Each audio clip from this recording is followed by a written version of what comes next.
بیا خاله تو بپرس میشم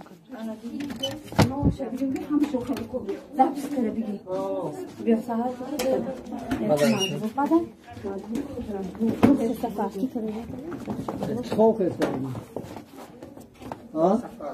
نامیو بچه چیار؟ من نگاهی چند بار ما طرف پرسیدیم که اون خیلی تو ساعت برداره اکو گاب زن بگو کاری کده ایتا کدی اکو گاب زن آی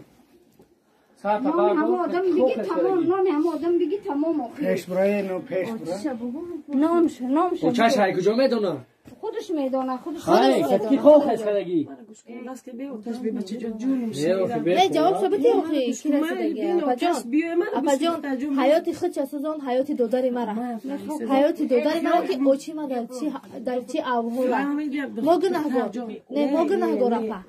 چی اوهور چی دوداری همه اوهور من بریختر جان ما گناهگار اپا کتکی خواه خیست کدگی همه آدم گم زن تمام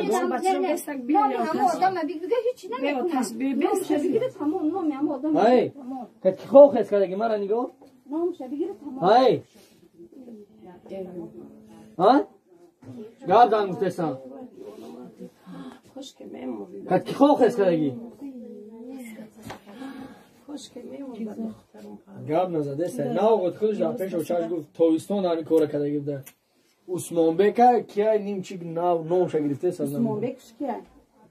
های نه آقای در پیش نوم یک کسا گرفت بود من نفهمیدم با نامی خدا بچه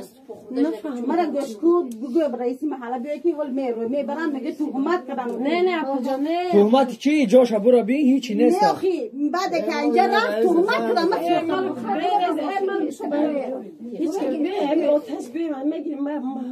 نه من انم جام دا بیار وزی پولا بیته دخترت بگی بعد یا رئیس محله من خونم اینا قدری من گامزن نمیرسم با تو را چند بار پرسیدم در تلفن ای دختر جان فقط نام همو بچه رو بگی نه تو جواب میشه نه در تو چپ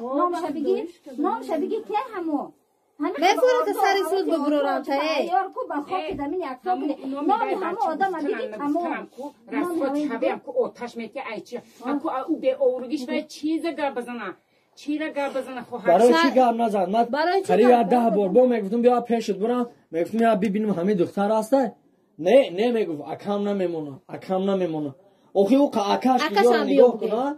اکش هم بیا بگیم اول خواهرش ببینه اکش هم بیا بگیم به خدا من کو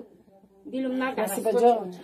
من اکشیدم شرمنده تپت کلان رمضان اینو شکی توبه کو اکس میبینه همه میبینه توبه که دختر جان این همی قدر میگوشت توبه مالو کاری توبه حیات دوداری ما چی بگروه زن دیده میفهمی فهمیدم چی به زن دیده میبرم دختر نبرم آدم حساب یا بیوه دارم